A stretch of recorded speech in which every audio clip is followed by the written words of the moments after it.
नमस्कार विद्यार्थी मित्रांनो, स्वागत आहे तुमचं इग्नाइट अकॅडमीच्या या ऑनलाईन प्लॅटफॉर्मवर. विद्यार्थी मित्रांनो, एमपीएससी सरळ सेवा परीक्षेसाठी एक नवीन बॅच आपण लॉन्च केलेली आहे. निर्माण बॅच असं नाव आपण त्याला ठेवलेलं आहे. जे सिव्हिल इंजिनिअरिंगच्या डिप्लोमा झालेल्या विद्यार्थ्यांसाठी आणि डिग्री झालेल्या विद्यार्थ्यांसाठी ही बॅच आपण लॉन्च करत आहोत. त्याच बॅच बद्दल आपण या सेशनमध्ये बोलणार आहोत की नेमकं या बॅचमध्ये तुम्हाला काय काय मिळणार आहे आणि ही बॅच कुणासाठी आहे, या गोष्टींवर आपण या सेशनमध्ये बोलणार आहोत. चला सुरुवात करूयात. मग सगळ्यात पहिल्यांदा बघा, ही जी बॅच आहे ही आपल्या ॲपमध्ये अवेलेबल आहे. तुम्ही ॲपमध्ये जर गेल्यानंतर आपलं ॲप इन्स्टॉल केल्यानंतर इग्नाइट अकॅडमीचं ॲप इन्स्टॉल करा प्ले स्टोअरला जाऊन, किंवा ॲपल स्टोअरला सुद्धा ते अवेलेबल आहे, तिथे जाऊन ते डाउनलोड करा. सिव्हिल इंजिनिअरिंग तुमचं लॉग इन केल्यानंतर सिव्हिल इंजिनिअरिंग ही कॅटेगरी तिथे सिलेक्ट करा. तुम्हाला लगेचच कोर्सेसमध्ये ही सुरुवातीला बॅच बघायला मिळेल. ज्यांना डायरेक्टली म्हणजे ही बॅच घ्यायचीच आहे त्यांनी डायरेक्टली इथे जाऊन हे प्रोसेस केलात की तुम्हाला ही बॅच डायरेक्टली मिळून जाणार आहे. आता बघूयात ह्या बॅचमध्ये काय काय असणार आहे. आपण थोडक्यात या बॅचचा ऑब्जेक्ट काय, कुठल्या कुठल्या एक्झाम आपण यामध्ये फोकस करणार आहोत, कोणता सिलेबस आपण कव्हर करणार आहोत, फॅकल्टी कोणती कोणती असणार आहे, कुठले विषय फॅकल्टी घेणार आहेत, मेंटरशिपसाठी कोण कोण आहे, बॅचमध्ये नेमकं काय काय इन्क्लूड असणार आहे, बॅचची फी काय असणार आहे, बॅचचं ड्युरेशन काय असणार आहे, या सर्व गोष्टींवर आपण या सेशनमध्ये थोडक्यात माहिती घेऊयात. बघा विद्यार्थी मित्रांनो, सगळ्यात पहिल्यांदा तर ह्या बॅचचं जे ऑब्जेक्ट आहे आपलं, तर ऑब्जेक्ट हे आहे की तुम्हाला ही जी काय नवीन पॅटर्न येत आहे, एमपीएससीचा जो नवीन पॅटर्न येत आहे, तुम्ही असं अपेक्षा ठेवूयात की तुम्ही गेले 2-3 वर्ष अभ्यास करत आहात किंवा तुम्ही पूर्णपणे नवीन विद्यार्थी आहात, म्हणजे अगदी तुम्ही पहिल्यांदाच एक्झाम देणार आहात. तर एमपीएससीचा सुद्धा हा पहिलाच पॅटर्न आहे. एमपीएससी म्हणले की डेप्थ लेवल आली, सब्जेक्टचं चांगलं नॉलेज असणं गरजेचं आहे. तुम्हाला हेच नॉलेज देण्याचा प्रयत्न आम्हाला आहे. पहिला ऑब्जेक्ट आपलं हे आहे की तुम्हाला सब्जेक्ट डेप्थ लेवलवर जाऊन शिकवणं, हे पहिलं ऑब्जेक्ट आहे. दुसरं ऑब्जेक्ट हे आहे की या स्पर्धेसाठी तुम्हाला सक्षम बनवणं. तुम्ही या स्पर्धेमध्ये मागं राहू नये याच्यासाठी जे जे काय काय आपल्याला करता येईल ते आम्ही या बॅचमध्ये तुमच्या करणार आहोत, जेणेकरून तुम्हाला तुमच्या सिलेक्शन पर्यंत जायला नक्कीच फायदा होणार आहे. सो मेन आपला ऑब्जेक्ट तर आहे तुमचं सिलेक्शन. तुमचं गव्हर्नमेंट एक्झामिनेशनमध्ये या एमपीसी पॅटर्नमध्ये पहिल्याच प्रयत्नामध्ये तुमचं सिलेक्शन व्हावं, यासाठीच आपण प्रयत्न करणार आहोत. तुमचा प्रयत्न आणि आमचा प्रयत्न मिळून आपण नक्की हे जे आहे, हे आपलं गोल जे आहे, आपलं ऑब्जेक्ट जे आहे ते आपण नक्की अचीव करू शकतो. फक्त त्याला कन्सिस्टंटली आपल्याला जे काय हार्डवर्क आहे, प्लॅनिंग आहे, स्मार्टवर्क जे आहे, अभ्यास जो आहे, कन्सेप्ट क्लिअर करणं असेल, रिव्हिजन करणं असेल, एमसीक्यू सॉल्युशन असेल, टेस्ट सिरीज देणं असेल, ठीक आहे. तर या गोष्टी सायमल्टेनियसली आपण सायक्लिक पद्धतीने करत जायचं आहे.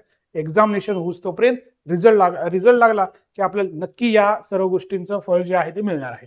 सो मेन ऑब्जेक्ट तर हाच आहे की तुमचं सिलेक्शन, हा सगळ्यात पहिला मेन ऑब्जेक्ट आहे आपला. त्यानंतर नेक्स्ट जे आहे ते कुठल्या एक्झामला आपण यामध्ये फोकस करत आहोत. बघा एमपीसी मध्ये आपल्याला जसं की माहिती आहे की जेई लेवलच्या, त्यानंतर सिव्हिल इंजिनिअरिंग असिस्टंट लेवलच्या किंवा टाउन प्लॅनिंग असिस्टंट लेवलच्या एक्झामिनेशन जे आहेत हे आता सर्वपणे एमपीसी कडे गेलेले आहेत. तर या सर्व एक्झामला मध्ये पीडब्ल्यूडी असू दे, डब्ल्यूसीडी असू दे, ठीक आहे, डब्ल्यूआरडी असू दे, लँड रेकॉर्ड डिपार्टमेंट असू दे किंवा कुठलंही डिपार्टमेंट असू दे, त्या सर्व डिपार्टमेंटमध्ये ज्या काही एक्झामिनेशन्स आहेत त्या सगळ्या एक्झामला आपण फोकस करणार आहोत. तुम्ही जर ही बॅच व्यवस्थित केलात तर नक्कीच तुम्हाला ज्या सरळ सेवेच्या ज्या बॅच आहेत, इतर तुमच्या टीसीएस आयबीपीएसच्या, ज्या मे बी महानगरपालिकेच्या काही एक्झाम येतील, महामंडळच्या काही एक्झामिनेशन्स येतील, या सर्व एक्झामिनेशनला सुद्धा या बॅचचा फायदा होईल.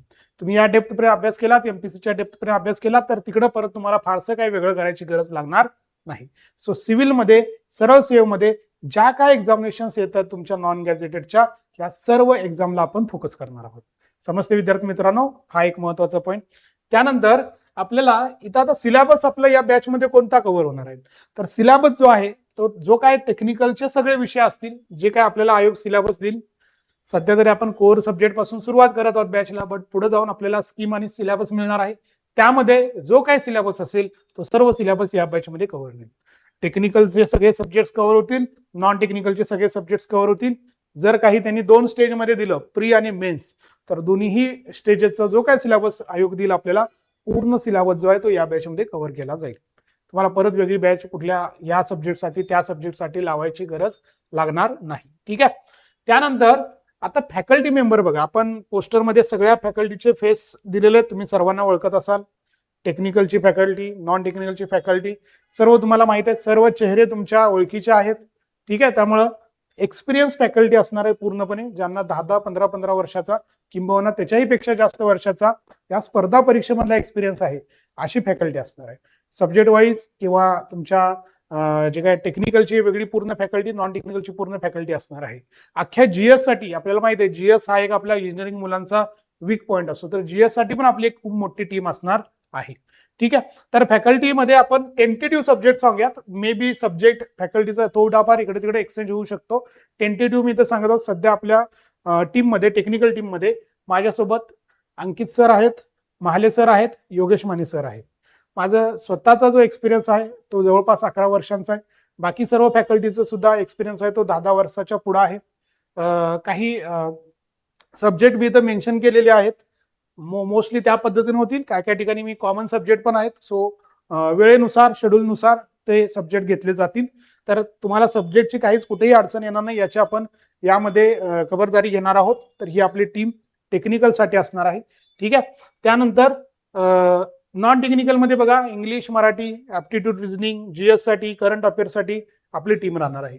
ज्यामध्ये इंग्लिशसाठी बोडके सर असणार आहेत, त्यानंतर मराठीसाठी विजय शेळके सर असणार आहेत, ऍप्टी रिझनिंगसाठी पाटील सर असणार आहेत. जीएस साठी जसं सिलेबस येईल त्या सब्जेक्टचे, म्हणजे हिस्ट्री असेल, जिओग्राफी असेल, पॉलिटी असेल, त्या प्रत्येक फॅकल्टीचे सब्जेक्टची एक फॅकल्टी असणार आहे. स्पेशली करंट अफेअर्ससाठी आपले अमोल सर तुमच्या या इंजिनिअरिंगच्या बॅचसाठी सुद्धा अवेलेबल असणार आहेत. तर ही सर्व टीम जी आहे आपली टेक्निकलची, नॉन टेक्निकलची, तुम्हाला सिलेक्शन पर्यंत नेण्यासाठी प्रयत्न करणार आहे. ठीक आहे, तर हे झालं टीम बद्दल. त्यानंतर बघा, आता आपल्याला इंजिनिअरिंगच्या मुलांना नेहमी वेगवेगळ्या गोष्टींवरून मेंटरशिपची गरज लागते, गायडन्स लागतो आपल्याला. तर याच्यासाठी सुद्धा आपली टीम तुमच्या सोबत असणार आहे, ज्यामध्ये स्वतः आपले धनंजय कचाले सर तुमच्यासोबत काही मार्गदर्शनसाठी असतील. त्यानंतर बापू सर तुम्हाला अगदी चांगल्या पद्धतीनं जे काही तुमचे जनरल डाऊट्स असतील ते क्लिअर करण्यासाठी असतील. मी स्वतः टेक्निकलशी रिलेटेड तुमचे काही डाऊट्स असतील किंवा इतर आणखी काही डाऊट्स तुमचे असतील, मेंटरशिपची जिथं गरज लागेल, गायडन्स जिथं लागेल, त्या सगळ्यासाठी आमची ही टीम, सेपरेट टीम तुमच्या खास करून गायडन्ससाठी सुद्धा काम करणार आहे. ठीक आहे, तर हे मेंटरशिप आणि गायडन्ससाठी झालं. त्यानंतर बॅचमध्ये नेमकं काय काय असणार आहे बघा. एक तर आपण एमपीसी सिलेबस डिटेलमध्ये कव्हर करणार आहोत, अगदी डेप्थमध्ये एमपीसीला जितका गरजेचं आहे त्या डेप्थ पर्यंत जाऊन आपण शिकणार आहोत. टॉपिक वाईज एमसीक्यू ची प्रॅक्टिस करणार आहोत आपण. त्यानंतर एमपीसी मधले जे पीवायक्यू झालेले आहेत त्याचीही प्रॅक्टिस आपण करणार आहोत. सगळ्या सब्जेक्टची रिव्हिजन असणार आहे एक्झामच्या आधी, तुम्हाला त्या रिव्हिजन सेशनचा फायदा होणार आहे. आणि त्यासोबतच टेस्ट सिरीज पण असणार आहे. या सर्व गोष्टी याच बॅचमध्ये तुम्हाला मिळणार आहेत. ठीक आहे, तर या बॅचमध्ये या सर्व गोष्टी राहतील. फीज तुम्हाला सांगितलेलं आहे, पहिल्या 200 मुलांसाठी आपण 5,555 इतकी कमीत कमी फी आपण ठेवलेली आहे. बट क्वालिटी जास्तीत जास्त देण्याचा प्रयत्न करत आहोत.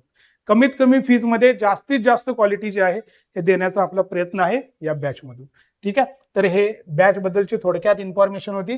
बॅचचं जे ड्युरेशन आहे, तुमचं जे काय व्हॅलिडिटी आहे बॅचची ती 1 वर्षाची असणार. डेली तुमचे 3 ते 4 तास सेशन चालतील सुरुवातीला. नंतर मग टाइम टेबल कसं आहे, सिलेबस ऍक्च्युअल मध्ये कसं आहे, त्यानुसार यामध्ये थोडं आणखी वाढ केली जाईल. टायमिंग पण फ्लेक्झिबल राहतील. सकाळी आता आपण सुरुवातीला 9 पासून सुरुवात करत आहोत. लाईव्ह स्वरूपात आणि रेकॉर्डेड स्वरूपात ही बॅच राहील, दोन्ही तुम्हाला असेल. बॅच मोड जो आहे लाईव्ह मध्येही बघता येईल, नंतर रेकॉर्डेड मध्ये पण तुम्हाला बघता येणार आहे. सो तुम्हाला प्रोसेस काय करायची आहे बघा, यासाठी प्रोसेस काय करायची आहे तुम्हाला. सगळ्यात पहिल्यांदा तुमच्याजवळ ऍप जे आहे आपलं, हे ऍप असणं गरजेचं आहे. प्ले स्टोअरला जाऊन इग्नाइट अकॅडमी हे ऍप सगळ्यात पहिल्यांदा डाउनलोड करून घ्या. त्यामध्ये कॅटेगरी, तुमचा नंबर जो आहे, तुमची इन्फॉर्मेशन आहे ती पुट केल्यानंतर कॅटेगरी विचार, सिव्हिल इंजिनिअरिंग कॅटेगरी सिलेक्ट करा. तुम्हाला लगेचच प्रोसेसमध्ये हे बॅच दिसेल, तिथं जाऊन डायरेक्टली तुम्हाला प्रोसेस करायची आहे. डायरेक्ट लॉग इन तुम्हाला लॅपटॉपवर करायचं असेल तर वेबवर डायरेक्टली इग्नाइट अकॅडमी तुम्ही टाईप करून डायरेक्ट वेबसाईटवर सुद्धा जाऊ शकता. तिथूनही तुम्हाला ही प्रोसेस करता येणार आहे. आणि ज्यांच्याकडे आयफोन आहे त्यांनी सुद्धा डायरेक्ट ऍप स्टोअरवर जाऊन हे ऍप सर्च केलात तर तुम्हाला तिथं ऍप मिळेल, तिथं पण तुम्हाला सेम प्रोसिजर करायची आहे. सो विद्यार्थी मित्रांनो, संधी खूप चांगल्या येणार आहेत सिव्हिलच्या मुलांसाठी. डिप्लोमा झालेल्या विद्यार्थ्यांना, डिग्री झालेल्या विद्यार्थ्यांना, जी लेवलच्या, सी लेवलच्या, एमपीसी मध्ये खूप सारे आता ऍड जे आहेत येण्याचे चान्सेस आहेत. खूप साऱ्या जागा रिक्त आहेत. जो अभ्यास करेल, जो प्रामाणिकपणे सातत्यानं अभ्यास करेल, त्याचं नक्की सिलेक्शन यावर्षी होणार आहे.